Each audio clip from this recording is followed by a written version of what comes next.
아담의 타락, 아담이 범죄함으로 타락을 했는데 아담의 타락이 온 인류에게 두 가지 영향을 미쳤다는 거예요. 하나는 죄의 상태가 되게 했고 또 하나는 비참한 상태에 이르게 했다라고 하는 것입니다. 오늘 이 둘 중에 두 가지 내용이죠. 아담이 범죄해서 타락을 했는데 그 타락이 온 인류 가운데 미친 영향이 두 가지인데 하나는 죄된 상태가 되었다는 것이고 또 하나는 비참한 상태가 되었다는 것인데 오늘 그 첫 번째인 죄의 상태, 죄된 상태에 대한 18문을 같이 공부하고 다음 주에 19문 비참한 상태에 대해서 함께 살펴볼 것입니다. 18문 제가 문제를 읽으면 여러분들께서 답을 읽어 주시기 바랍니다. 사람이 타락한 상태에서 죄 되는 것이 무엇입니까?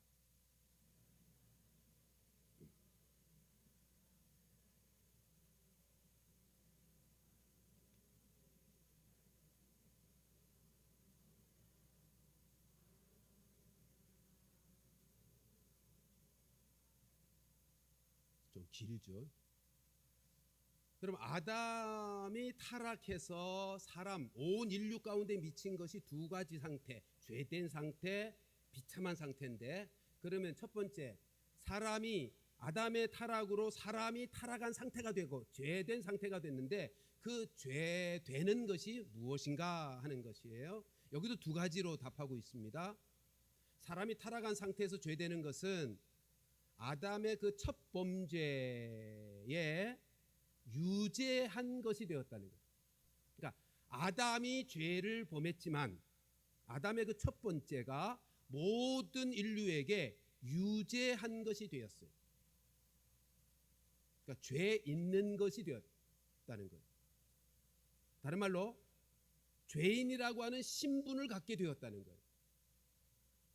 표현이 좀 어색하긴 하죠. 유죄한 것과 이렇게 표현했는데 의미가 뭐냐면 죄인의 신분, 죄인이 되어버렸다는 거예요.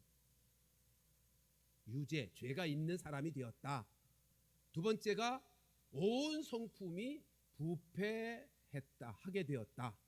그러니까 뭐 이게 첫 번째, 두 번째가 비슷한 것 같긴 한데 좀 나누어서 생각할 필요가 있어서 달리 두 가지로 소개하고 있는 것이에요. 첫째로 먼저 생각해 보십시다. 아담이 범죄하여 타락한 그 타락이 모든 인류가 유죄한 것이 되어버렸습니다. 모든 인류가 죄인이 되어버렸다. 죄인의 신분이 되어버렸다는 거예요. 죄를 지어서 죄인이 된 게 아니고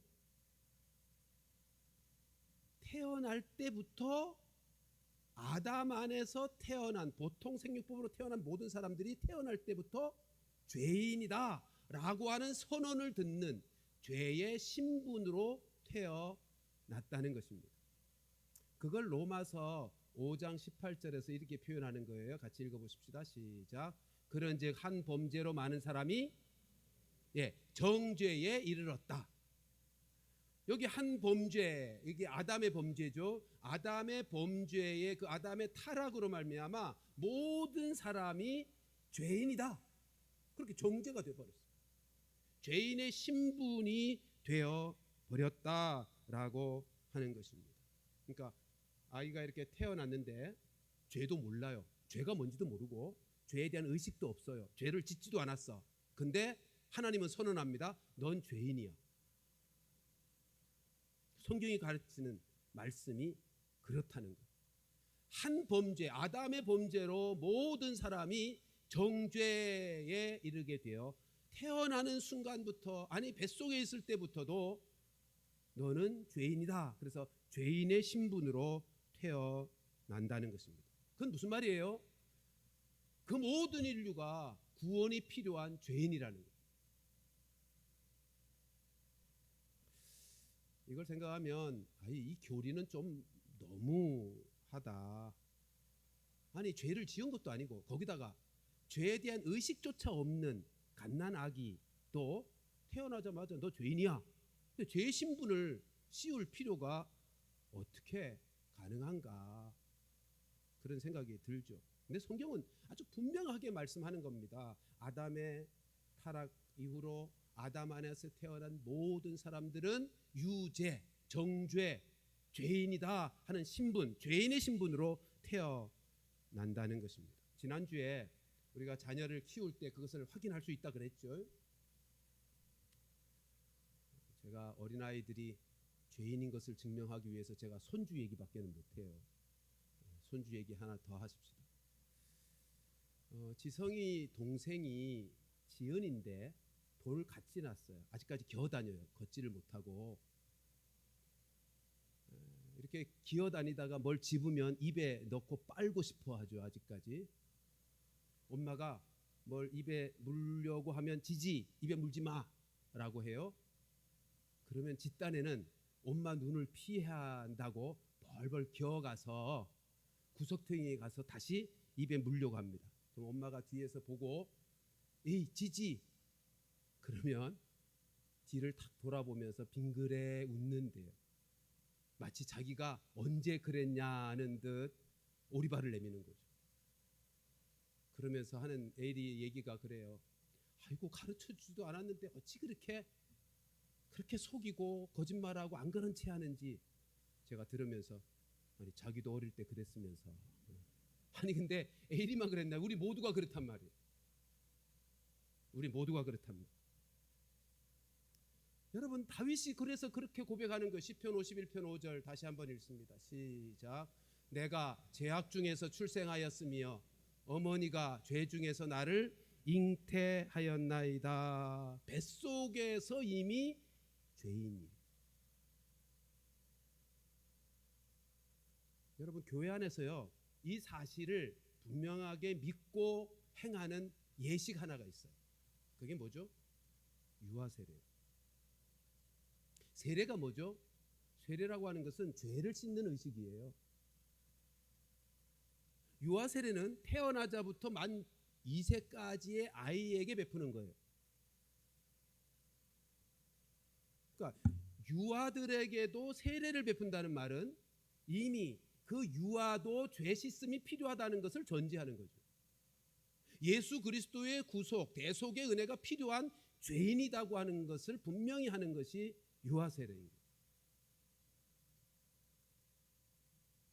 그러니까 아이들이 커서 죄를 짓는 건요 자라면서 죄를 배워서가 아니고 그 속에 이미 있는 죄가 발현되는 거예요. 드러나는 거예요. 그가 태어날 때부터 죄인으로 태어나기 때문에 그 죄가 이렇게 드러나는 것이지 배워서 죄를 짓는 게 아니다라고 하는 것입니다. 그게 첫 번째 아담의 타락으로 말미암아 온 인류에게 미쳐진 첫 번째 죄됨인데 그 죄됨의 첫 번째 유죄하다. 죄인이다. 신분, 죄인의 신분으로 죄인의 상태로 태어난다라고 하는 것입니다. 두 번째 살필 것은 우리 온 성품의 부패라고 하는 것입니다. 여러분 모든 인생이요 죄인이라고 하는 선언을 죄인의 신분을 가지고 죄인이라는 선언을 들을 뿐만 아니라 그 상태 자체가 부패했다는 거예요. 우리 다시 한번 제가 문제를 읽으면 여러분께서 빨간 글씨만 한번 읽어보십시다. 사람이 타락한 상태에서 죄 되는 것이 무엇입니까?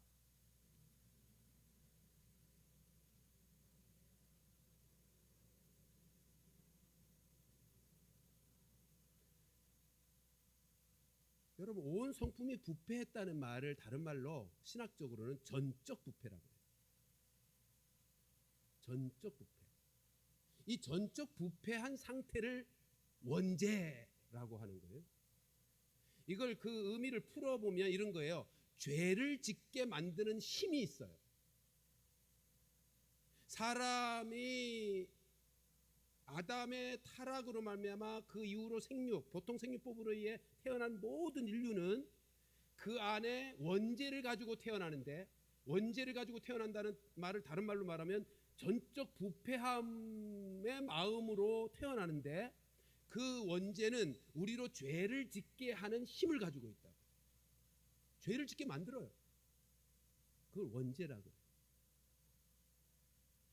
예레미야 17장 9절 대표적인 말씀이죠. 같이 읽어보십시다. 시작. 만물보다 거짓되고 심히 부패한 것은 마음이라 누가 능히 이를 알리오마는. 사람들이 잘 인식은 못하지만 이게 타락한 아담 안에서의 모든 인류가 겪게 되는 결과예요. 만물보다 거짓되고 심히 부패한 것이 마음이에요. 우리의 마음. 그리고 오늘 본문 읽은 로마서 3장 10절로 12절 다시 한번 읽어보십시다. 시작. 기록된 바 의인은 없나니 하나도 없으며 깨닫는 자도 없고 하나님을 찾는 자도 없고 다 치우쳐 함께 무익하게 되고 선을 행하는 자가 없나니 하나도 없다. 이 사실을 이런 비유로 좀 설명드릴 수 있을 것 같아요.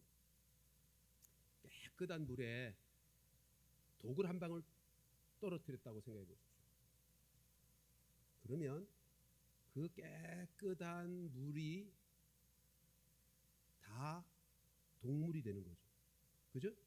여러분, 깨끗한 물 한 10리터 있고 독 한 방울 떨어뜨렸다고 해서 아이 그 뭐 그 정도야. 그리고 여러분들 물 마실 거예요? 한 방울의 독물이지만 그것이 전체 물을 오염시켰어요. 그래서 그 전체가 독물이 되는 거예요. 시간이 지나면 지날수록 더욱 부패하게 될 것이에요. 이게 타락한 아담 안에서 태어난 모든 인류의 영적인 상태인 것입니다. 전적인 부패, 선을 행한 능력, 의를 행할 능력이 전혀 없어요. 그래서 로마서 3장 12절에서 다 치우쳐 무익하게 되고 선을 행하는 자가 없나니 하나도 없다라고 말하는 것입니다. 우리가 신앙생활하면서 성도들로부터 그런 이렇게 안타까운 마음, 탄식의 소리를 듣습니다. 목사님, 난 정말 하나님 사랑하며 하나님 잘 섬기고 싶어요. 근데 잘 안 돼요. 저도 말씀대로 꼭 살고 싶어요. 근데 잘 안 돼요. 예, 잘 안 되게 되어 있어요. 왜 그래요? 우리 안에 이 원죄가 있으니까. 전적 부패함, 마음의 부패함 때문에 하고 싶은데 잘 안 되는 거예요. 잘 안 되는 거예요. 그게 우리의 현실이에요.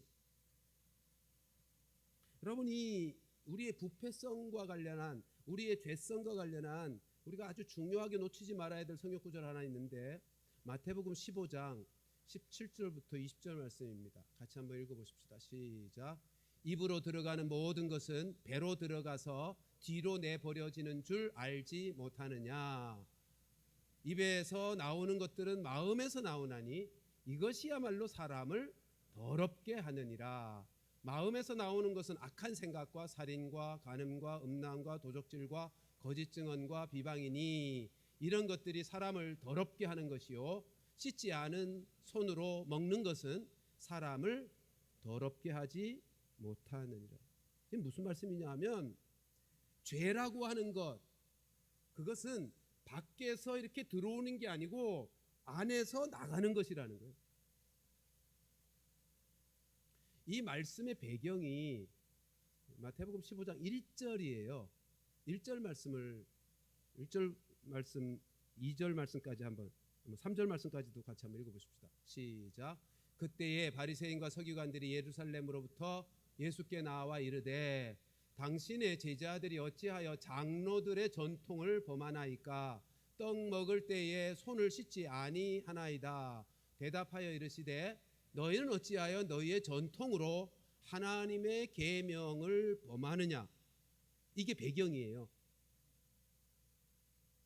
이런 거죠. 예수님과 예수님의 제자들이 어느 집에 식사하러 가는데 손을 씻지 않았어요. 그러니까 2절에 뭐라 그러죠? 바리새인과 서기관들이 볼 때 장로의 전통을 어겼다는 거예요. 그럼 분명히 장로의 전통을 어긴 것이에요. 그래서 비난하고 있는 거예요. 왜 먹을 때 손을 씻지 않느냐. 그러니까 바리새인들은 어떤 생각을 하고 있는 거죠? 요즘 계속 살핍니다만 철저하게 율법의 조문, 문자를 지켜내므로 의롭게 된다고 생각하는 거예요. 죄 문제를 해결할 수 있다고 생각하는 거예요. 행위로. 근데 신비한 것은 그렇게 철저하게 하나님의 말씀을, 율법을 지킨다고 하는데 의로워지는 게 아니라 희한하게도 죄를 범하더라는 거죠. 어떤 죄요? 여러분, 율법의 핵심이 뭐죠? 율법의 본질, 율법의 생명이 뭐죠? 사랑이잖아요. 하나님 사랑, 이웃 사랑. 예수님이 정리해 주셨죠? 모든 율법의 강령, 하나님 사랑과 이웃 사랑이다. 근데 지금 보세요. 철저하게 율법을 지켜서 의롭다고 생각하는 바리새인들이 희한하게도 죄를 범해요. 사랑하려 하지 않는 거예요. 사랑하지를 못하는 거예요. 자기가 의롭고 그렇게 살지 않는 사람을 정죄하고 판단하고, 교만의 죄를 지고 정죄함의 죄를 짓고, 그러니까 의롭다고 하는데 본질적인 죄를 범하고 마는 희한한 자리에 빠지게 되더라는 거예요. 이건 뭐가 문제죠? 그래서 지금 예수님 말씀하는 겁니다. 죄라고 하는 것이 밖에서 들어오는 게 아니야. 마음에서 나가는 거야. 지금 손 씻지 않은 장로의 유전, 저들은 철저하게 지켰는데 근데 저들은 실제적인 하나님이 보실 때 가장 큰 죄라고 하는 죄를 범하고 있더라는 거죠. 15장 1절 3절 보세요. 15장 3절 이렇게 돼 있죠. 너희의 전통으로 하나님의 계명을 범하는. 너희는 철저하게 전통을 지킨다고 하는데 실제로는 하나님의 계명을 범하는 죄를 짓고 있더라라고 말하는 것입니다. 그러니까 이 바리새인의 이와 같은 상태, 본질, 하나님의 말씀의 본질을 놓친 것이 타락이에요.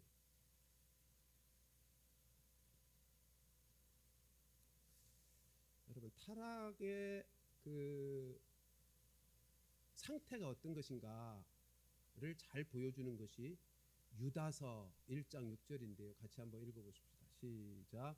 또 자기 지위를 지키지 아니하고 자기 처소를 떠난 천사들을 큰 날의 심판까지 영원한 결박으로 흑암에 가두셨습니다. 이게 천사의 타락을 말씀하는 말씀인데, 천사의 타락을 설명할 때 타락한 상태를 어떻게 설명하냐면 자기 지위를 지키지 않은 것,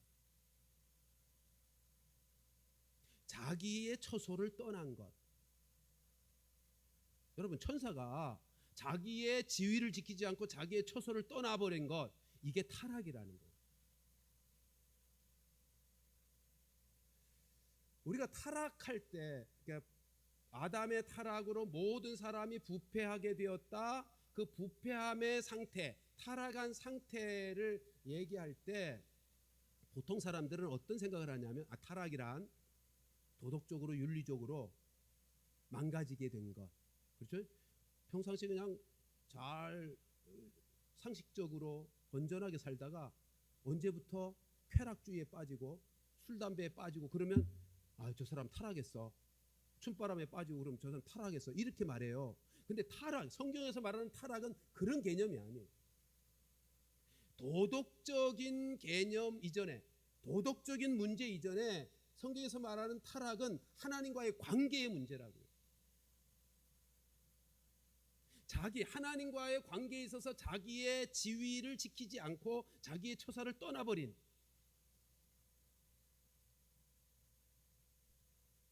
어떻게 행동했느냐가 타락의 본질이 아니고, 성경에서 말하는 타락은 행동 이전에 하나님과의 관계가 깨어졌느냐라고 하는 문제라.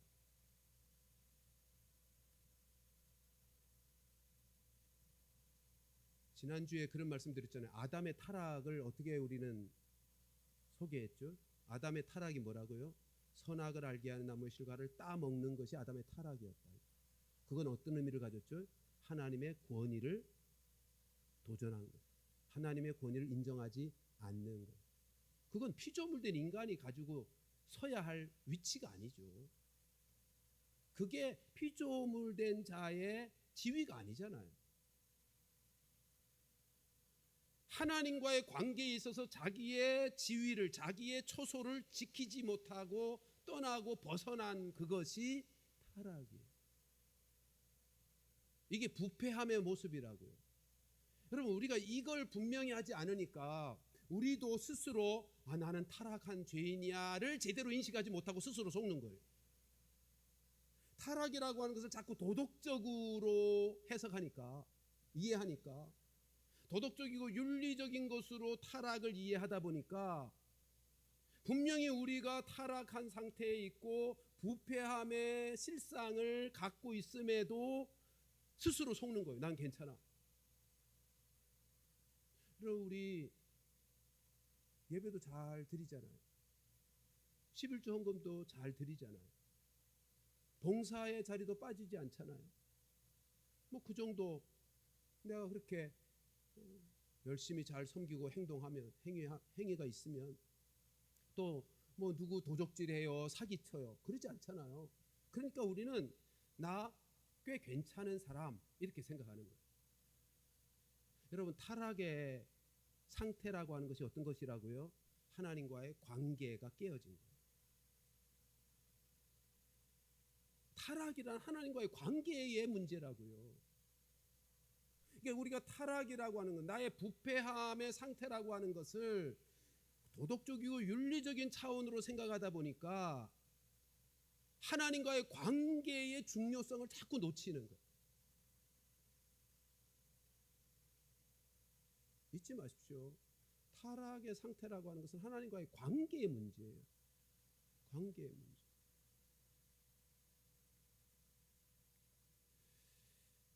바리새인들이 전통을, 장로의 유전을 잘 지켰어요. 그러나 하나님과의 관계가 단절된 상태에서 하나님의 마음과는 아무런 상관이 없어요. 그냥 자기가 문자적인 율례, 거기다가 또 자기들이 만든 장로의 전통, 규례만 열심히 지키면서 살아가는 거예요. 그게 타락한 실상입니다. 근데 바리새인들은 자기가 부패하고 타락하고 죄 가운데 있다고 생각 안 하잖아요. 왜요? 타락의 문제를 행위로 해석하니까, 관계로 해석하지 않고. 우리는 우리의 신앙생활에 있어서 이걸 놓쳐버리면 우리 신앙생활이 자꾸 종교적인 자리로 가게 돼요. 하나님과의 관계가 우리의 타락의 문제를 해결하는 방식이라고. 우리의 죄 문제를 해결하는 방식이 하나님과의 관계를 중요하게 여김으로, 하나님과의 관계 회복이 어떻게 이루어진다고요? 오전에도 말씀드렸죠. 회개함으로. 그러니까 이 관계로 우리의 신앙생활을 풀지 않으면 우리는 신앙생활이 자꾸 시간이 지나면 지날수록 종교화되어 버리고 마는 것입니다. 그러니까 많은 경우 나의 신앙생활이 괜찮아 자꾸 착각하게 돼요. 그런데 하나님과의 관계의 본질을 붙잡고 살아가는 신앙생활은요, 언제나 하나님 앞에서 자신을 살피게 되어 있고, 따라서 겸비하게 되어 있고, 하나님 앞에서 변화되고 성숙되는 열매들을 보게 되어 있는 것입니다. 이게 하나님과의 관계의 문제로 우리의 신앙생활을 이해하고 해석하지 않고 윤리적이고 도덕적인 행위의 문제로 가버리면 우리는 언제나 스스로 속게 되어지는 것입니다. 자, 그러면 율법과 우리의 받는 하나님과의 관계에 있어서 이렇게 정리하면 좋겠어요. 여러분, 율법은요, 진단 키트와 같은 거예요. 진단 키트. 요즘 코로나 때문에 우리 진단 키트에 대한 이제 상식이 높아졌죠.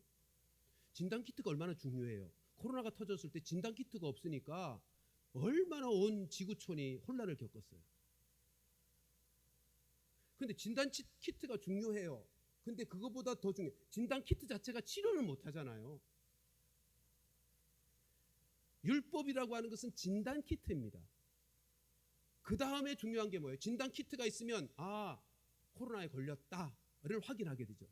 그러면 코로나를 치료하는 약을 찾게 되겠죠.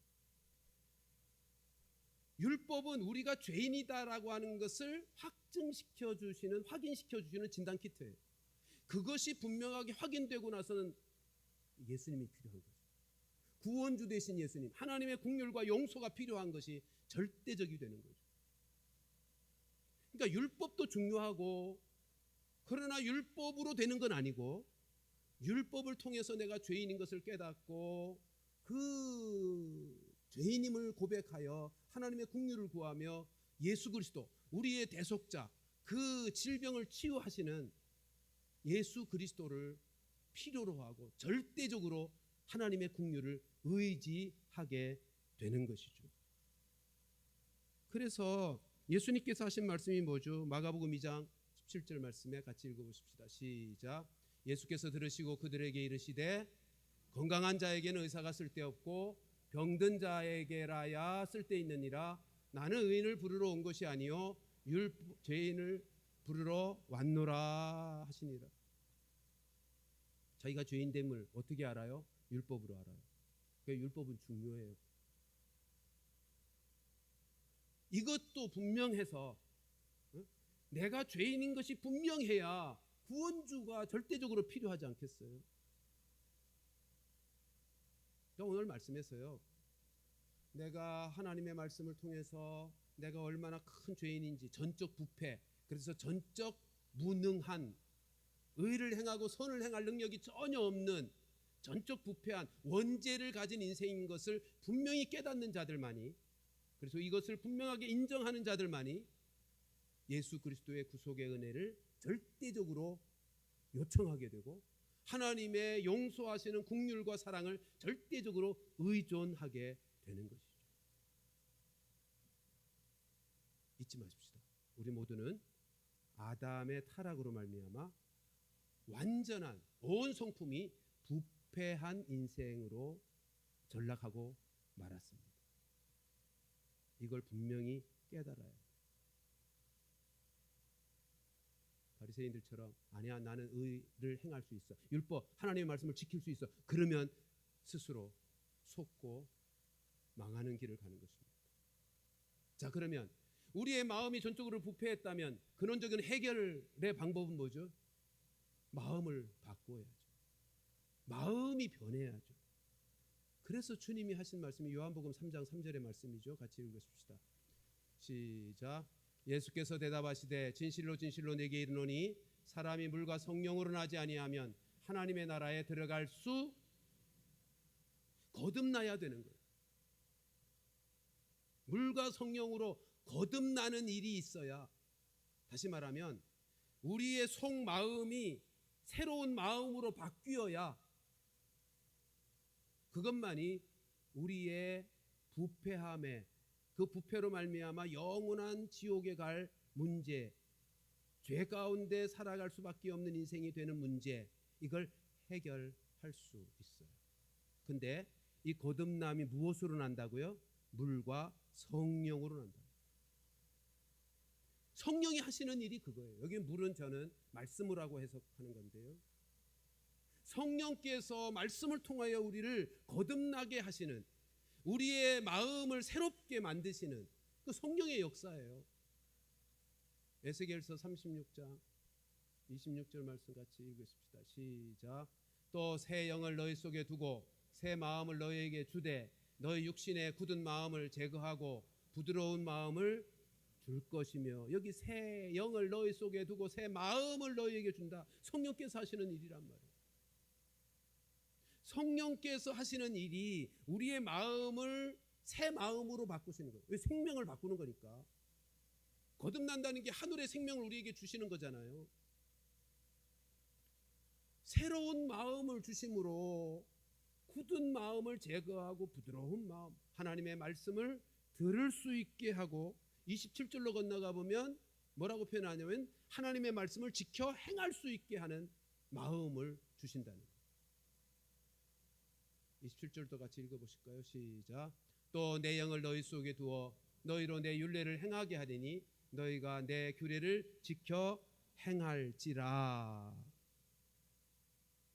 우리 모두는 성령께서 오셔서 구원의 도리를 깨닫고 예수 그리스도를 믿어서 우리의 마음은 새로운 마음, 우리의 생명은 새로운 생명을 가지게 된 자들인 줄로 믿습니다. 아멘입니까? 네. 그 이후로 우리가 할 일은 뭘까요? 네? 내가 죄인인 거, 내가 부패하다고 하는 것을 이제 깨달은 사람이 할 일이 뭐라고, 할 해결책이 뭐라고요? 전적으로 구원자 되신 주님을 찾는 것이고, 나로 새 마음으로 살아갈 수 있도록 역사하시는 성령님을 전적으로 의존하는 일. 성령의 감동하심, 성령의 인도하심을 전적으로 사모하고 의존하며 살아가는 것이 우리로 부패함에서 벗어나서 의와 선을 행하게 되는 하나님이 주신 비결이라고요. 성령께서 하실 수 있는 일이야. 그래서 예수님이 이 땅에 오셔서 죄 문제 해결하여 성령께서 우리 가운데 오실 수 있도록 길을 여신 거죠. 그 방법밖에 없으니까. 그 길 외에는 다른 방법이, 우리의 부패한 마음을 해결하고 이제 하나님의 온전한 자녀로 하나님의 백성으로 하나님답게 살아가는, 잃어버린 하나님의 형상을 회복하는 길이 영이신 그분께서 우리 가운데 오셔서 우리의 마음을 바꾸시고 우리의 마음으로 그 말씀을 지켜낼 수 있도록 해주시는 그것밖에는, 부패한 마음의 문제를 해결할 방법이 없기 때문에 예수님이 오셔서 죄 문제 해결하시고 성령께서, 하나님이신 그 성령께서 우리 가운데 오시도록 길을 내신 거예요. 잊지 마십시다. 우리는 전적으로 타락한 죄인들입니다. 부패한 사람들입니다. 이 부패가 주님의 재림 때까지 완전히 해결되지 않습니다. 그러니까 늘 나의 전적인 부패한 내 마음의 문제에 대하여 잊지 마십시오. 그런데 아울러 성령께서 우리 가운데 오셔서 우리의 마음을 바꾸어 주셔요. 바꾸어 주셔요. 그 성경에는 두 가지 말씀이 같이 있어요. 서술형과 명령형이 있어요. 너희는 새롭게 되었다라는 말씀과 너희는 새롭게 되어야 한다는 말씀이 늘 같이 있어요. 이게 예수님이 이 땅에 오셨고 다시 오셔야 되는 이유 때문이에요. 예수님이 오셔서 우리의 마음을 새롭게 하셨는데 아직까지 옛 마음의 문제가 완전히 해결되지 않아서 계속해서 성령의 역사하심을 통해서 새 마음의, 새 생명의 역사가 작동되도록 해 주어야 우리가 이 부패한 마음의 문제를 이기고 해결할 수 있게 되는 것입니다. 그러니까 전적으로 성령을 의존하고 성령의 도우심과 인도하심을 구하는 것이 오늘을 살면서 부패의 문제를 극복하고 해결하고 승리하는 비결인 거예요. 꼭 나는 여전히 부패했다. 그런데 내 힘으로는, 내 의지로는, 내 생명으로는 결코 이 부패의 문제를 해결할 수 없다. 그러므로 나는 전적으로 성령만을 의존한다. 성령의 도우심이 필요하다. 라는 사실을 인식하고 인정하고 늘 성령의 인도하심을 사모하면서 우리 안에 있는 죄의 문제들이, 타락으로 말미암아 벌어지는 온갖 더러움의 문제들이 잘 극복되어 잃어버린 하나님의 형상을 회복하는 귀한 성도들 되시기를, 우리 모두가 되기를 주님의 이름으로 축원합니다.